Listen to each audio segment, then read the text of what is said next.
मेरे प्यारे देशवासियों, जब पर्यावरण संरक्षण की बात होती है, तो अक्सर हमारे मन में बड़ी योजनाएं, बड़े अभियान और बड़े-बड़े संगठन की बातें आती हैं। लेकिन कई बार बदलाव की शुरुआत बहुत साधारण तरीके से होती है। एक व्यक्ति से, एक इलाके से, एक कदम से और लगातार की गई छोटी-छोटी कोशिशों से भी बड़े बदलाव आते हैं। पश्चिम बंगाल के कुछ बिहार के रहने वाले बेनोय दास जी का प्रयास इसी का उदाहरण है। पिछले कई वर्षों से उन्होंने अपने जिले को हरा भरा बनाने का काम अकेले दम पर किया है। बेनोय दास जी ने हजारों पेड़ लगाए हैं। कई बार पौधे खरीदने से लेकर उन्हें लगाने और देखभाल करने के सारा खर्च खुद ने उठाया है। जहां जरूरत पड़ी वहां स्थानीय लोगों, छात्रों और नगर निकायों के साथ मिलकर काम किया। उनके प्रयासों से सड़कों के किनारे हरियाली और बढ़ गई है। প্রথমেই আপনাকে কনগ্রাচুলেশন জানাই। আজকে প্রধানমন্ত্রী আপনার প্রশংসা করেছেন, শুধু না যে আপনি পরিবেশ রক্ষায় যে কাজ করছেন সত্যি অতুলনীয়, জানলাম এতদিন পর প্রধানমন্ত্রীর মুখ থেকে। তো আপনি জাস্ট মানে প্রথম বলবেন যে কিভাবে কাজটা শুরু করলেন আপনি, এই যে পরিবেশ রক্ষা করা, যেখানে পরিবেশকে নষ্ট করে দেওয়া হচ্ছে সেখানে আপনার কাজটা যথেষ্ট এখন সাড়া ফেলে দিয়েছে, কিভাবে শুরু করলেন আপনি এটা? আমি 2010 সাল থেকে হুম প্রথম আমি নিজের পাড়াতে গলি মহল্লায় কাজটা শুরু করি। হুম হুম এই প্রেরণাটা পাই মধ্যপ্রদেশের রেওয়া ডিস্ট্রিক্ট থেকে। আচ্ছা। সেখানে আমি আর্কিওলজিক্যাল সার্ভেতে চাকরি করি। হুম হুম এই চাকরির সূত্রে ওখানে গিয়ে আমি দেখি গোটা শহরটা আম গাছে পরিপূর্ণ। হুম তো বাংলায় এসে দেখি আমাদের সে সময় ব্রাহ্মণ সরকারের রাজত্ব চলছিল। হুম হুম, কিন্তু আমাদের শহরে কোনো ফলের গাছ দেখতে পাই না, হুম হুম শুধু কমার্শিয়াল গাছ দেখি। তখন মনে মনে সংকল্প করি হুম যে শরৎচন্দ্রের যে বঙ্গ সংস্কৃতির গাছ, হুম আম, জাম, কাঁঠাল, লিচু হুম এসব রোপণ করব। হুম তারপর সেখান থেকে পথ চলা শুরু করি। হুম ধীরে ধীরে ধীরে ধীরে আহ, হুম ধীরে ধীরে নিজে নিজে নিজে নিজেই গাছ লাগানো শুরু করি। হুম তারপর চলতে থাকে। হুম নিজের পাড়ায়, নিজের শহরে, গুজরাট শহর যখন ভরে যায়, তারপরে আমরা নদীর চরের দিকে এগিয়ে চলি। হুম যে আমাদের সভ্যতাকে টিকিয়ে রাখা যে 33% বনভূমির প্রয়োজন, হুম সেখানে আমাদের কুচবিহারে মাত্র 0.2% বনভূমি, এত কম বনভূমি। হুম সেই বনভূমিকে বিস্তার করার জন্য হুম হ্যাঁ হুম এই সেই বনভূমিকে বিস্তার করার জন্য আমরা তখন নদী বক্ষে আমরা বৃক্ষরোপণ শুরু করে দেই। হুম তখন বীজ ছিটিয়েছি, যেসব গাছ গরু খায় না সেসব গাছ আমরা, যেমন খয়ার, জারুল, শিশু, হুম ছাতিম। ছাতি হচ্ছে পশ্চিমবঙ্গের জাতীয় বৃক্ষ। এই হুম বৃক্ষকে অনেকে ভূত প্রেত থাকে এই একটা অন্ধবিশ্বাসে কেটে ফেলে, কিন্তু হুম পশ্চিমবঙ্গের জাতীয় বৃক্ষ। এই বৃক্ষকে বীজ ছিটিয়ে দিলে সেখান থেকে হয়ে যায়। সেই বৃক্ষ গরু ছাগল খায় না, আপনি আপ হারা ভরা জঙ্গল সৃষ্টি হয়। হুম এইভাবে আমরা ফরেস্ট সৃষ্টি করলাম। হুম হুম কম পরিশ্রমে, বিনা মেহনতে হুম বীজ ছিটিয়ে ছিটিয়ে নদীর চরে আমরা ফরেস্ট তৈরি করেছি। হুম সে মানুষকে মেসেজ দিতে চাই হুম যে মানুষ নিজের জীবনের বিভিন্ন অনুষ্ঠান করে, জন্মদিন, বিবাহ বার্ষিকী, মাতৃস্মৃতিতে হুম একটা অনুষ্ঠান করে। সেই অনুষ্ঠানের সঙ্গে সঙ্গে বৃক্ষরোপণের অনুষ্ঠানটা জুড়ে দেওয়া উচিত। তার জন্মদিনে 10টা বৃক্ষরোপণ করলো, হুম তার বিবাহ বার্ষিকী 20টা রোপণ করলো। এইভাবে ধীরে ধীরে বৃক্ষরোপণের দিকে বেশি করে সচেতন হওয়া উচিত। এটাই আমি মেসেজ দিচ্ছি সমাজকে। এমনি আপনি ওখানকার ধরুন এখনো পর্যন্ত কত গাছ আপনি লাগিয়েছেন? এবং আমি 13,500 গাছ লাগিয়েছি। আর যেটা নদীতে, রিভার বেল্টে বীজ ছিটিয়ে গাছ লাগিয়েছি, সেগুলো তো আনকাউন্টেবল, অনেক জঙ্গলের মধ্যে। আচ্ছা, এই ধরুন এই কাজটা করতে গিয়ে ধরুন অনেক সময় বলে না যে আপনি লোক বাড়ির কত সমর্থন পেয়েছেন, বাড়ি থেকে কতটা সমর্থন পেয়েছেন বা পাড়া থেকে কতটা সমর্থন পেয়েছেন? বাড়ি থেকে তো সমর্থন পাই, কিন্তু পাড়ার লোকের অনেকে বিরোধ করে, বলে আমার বাড়ির সামনে গাছ লাগাবেন না, আমার পাতা পড়বে, নষ্ট হবে, হুম আমার নাতি বড় হবে কবে, সেখানে গ্যারেজ করবে, দোকান করবে। হুম বিভিন্ন রকম সমস্যা তো লোকে করে। হুম তারপরে হচ্ছে কিছু কিছু গ্রামের নদীর চরের দিকে কিছু কিছু যারা শিক্ষার দিকে একটু অভাব, হুম তারা নিজের জ্বালানি কাঠের জন্য আমাদের গাছ নির্বিচারে কেটে দেয় অনেক সময়। হুম তারপর অনেকে নিজের রিভার ল্যান্ডকে নিজের ব্যক্তিগত প্রপার্টি মনে করে আমাদের ফরেস্টে অনেকবার আগুন লাগিয়ে দিয়েছিল। পুলিশ আচ্ছা। আমাদের সহযোগিতা করেছিল। হুম তারপরেও আমরা গাছ লাগিয়ে লাগিয়ে চলছি। মানে এই যে ধরুন আপনি গাছটা লাগালেন, মানে ইয়ে করলেন, চোখের সামনে দেখছেন কেটে দিচ্ছে, কাটছে, আপনার তো খারাপ একটা লাগে নিশ্চয়ই। আমাদের সামনে তো কাটতে পারে না, এত বড় সাহস কারো নেই, আমাদের প্রচুর দল বল আছে আমাদের কাছে, আচ্ছা। আমাদের সামনে কাটতে পারে না, কারো এত সাহস নেই। হুম।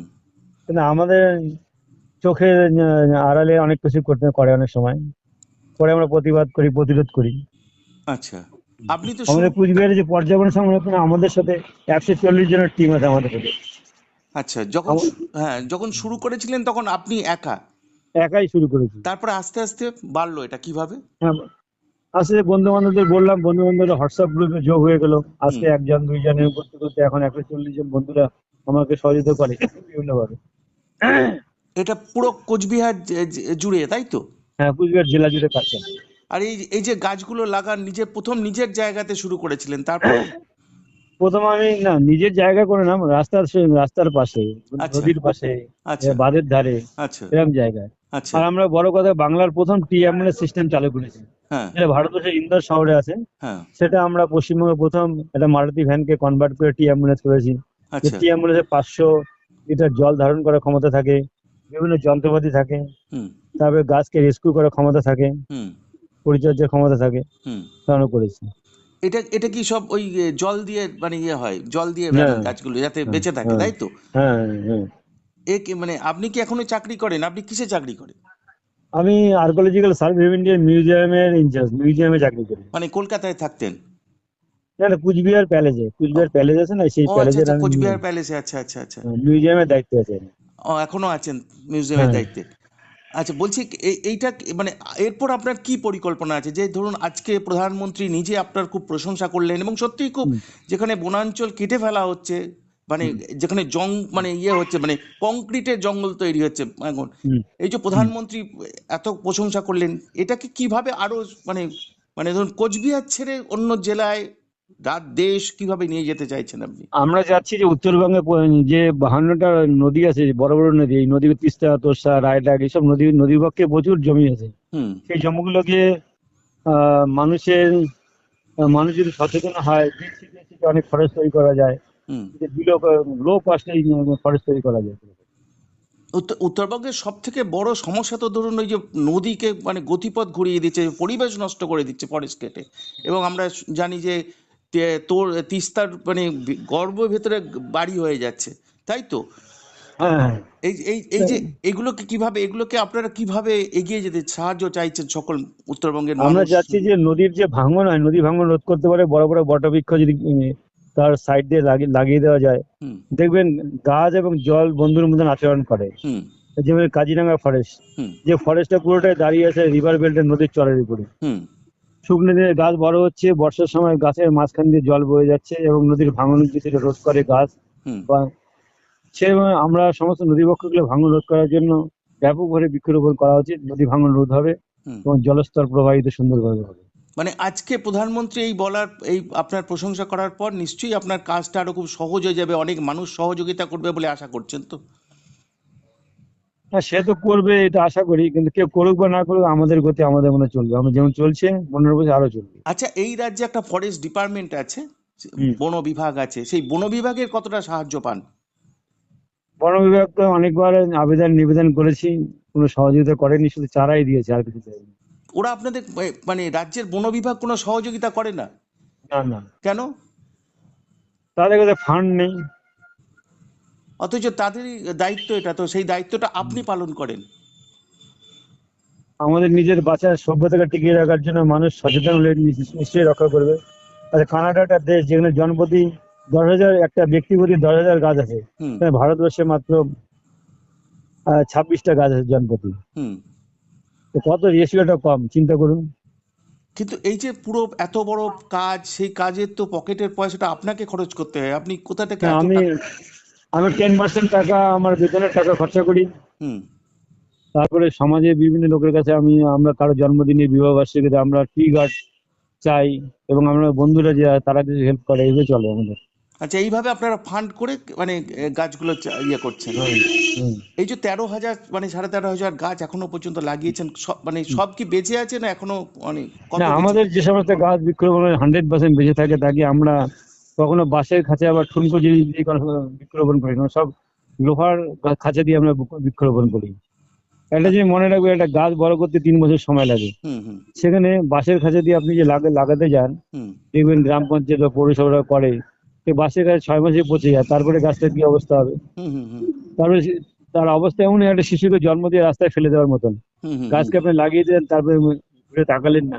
হুম আমরা গাছকে পরিপূর্ণ বড় করে লোহার খাঁচায়, তারপরে গাছটা যেন অতিরিক্ত বড় হয়ে যায়, তখন লোহার খাঁচা করে নিয়ে আবার আমরা রিসাইক্লিং করি, নতুন গাছ রোপণ করি। আচ্ছা আচ্ছা, এই কাজে পুরসভা পঞ্চায়েতের সহযোগিতা পান আপনি এলাকার? না না, একদমই পাই না। মানে কেউ আপনাকে সহযোগিতা করে না, লোকাল প্রশাসন কোনো? সমাজ করে গভর্নমেন্ট কোনো সহযোগিতা করে না। গভর্নমেন্টকে আবেদন করেছিলেন কোনোদিন? হ্যাঁ, অনেক আবেদন নিবেদন করেছি। কি ওদের বক্তব্য কি? বাস প্রসেস হচ্ছে, বাস এইটুকুই।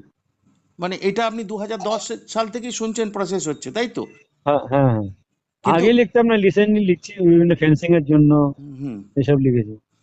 মানে আজকে টিএমএল এর জন্য। আজকে আপনি পেরেছেন, মানে এই যে সবুজ করতে কিছুটা অন্তত করে পেরেছেন, তাই তো? হ্যাঁ, আমরা স্মল ফরেস্ট বানিয়েছি। অনেক জায়গায়। আচ্ছা, আজকে প্রধানমন্ত্রী বলার পর নিশ্চয়ই আপনি কেন্দ্রীয় সরকারের তরফ থেকে সাহায্য পাবেন এই আশা করেন আপনি? তা আমি সেটা আশা করি না, আমার কাজ তো আমি চলছে। তারা আচ্ছা, যদি দেয় তাহলে ভালো। মানে আপনি না হলেও আপনি এটা চালিয়ে যাবেন যতদিন বেঁচে থাকবেন। হ্যাঁ হ্যাঁ। আর এই এই কাজে আপনার পরিবারের সকলে কি মানে কি প্রত্যক্ষভাবে সহযোগিতা করেন? হ্যাঁ, সহযোগিতা করে। সবাই সহযোগিতা করেন? হ্যাঁ, আচ্ছা, পরিবারের ত্যাগ না থাকলে তো আগে বলেন, আমি ভোর 4:30টার মধ্যে বেরিয়ে পড়ি, পরিবারের ত্যাগ আছে বলে তো বেরিয়ে পড়ি। ভোর 4:30টার সময় বেরোন, তার এটা একটু হ্যাঁ, বলুন না, একটু একটু বলুন না কি করেন সারাদিন আপনি, কিভাবে এগুলো করেন বলুন না। ভোর 4:30টায় উঠে নিজে যোগাসন করে নিয়ে তারপরে 5টার সময় বাড়ি থেকে বেরিয়ে পড়ি। 5টা থেকে 9টা পর্যন্ত এই বৃক্ষরোপণ, বৃক্ষ পরিচর্যা, হুম আগামী এইসব চলে আমাদের। একটা আমাদের আগের দিন মেসেজ হয়ে যায় গ্রুপে, হুম সেই মেসেজের গ্রুপে সমস্ত লোক এক জায়গায় জড়ো হই। হুম এখানে যে যে পয়েন্টে, সেই পয়েন্টে জড়ো হওয়ার পর কাজ শুরু করে দিই। হুম কাজ শুরু 9টায় ফিরে আসি, তারপরে 9টা থেকে 10টায় অফিসে চলে আসি। হুম এটাই অভিযান চলে। আর তারপর রাত্রে ফিরে এসে বিভিন্ন লেখালেখি করি, সমস্ত বন্ধুদের সম্পর্ক করি। আচ্ছা, সংগঠন চালাতে গেলে তাদের সাথে রিলেশন করতে হয়, hmm hmm hmm man to man hmm friendship. Hmm hmm এখানে শুধু ভালোবাসার টানে লোকে আসে, কোনো চাওয়া পাওয়ার কিছু নেই। এটা আপনার নিত্যদিনের রুটিন, তাই তো? নিত্য নিত্য রুটিন। আচ্ছা, অসংখ্য ধন্যবাদ আপনাকে।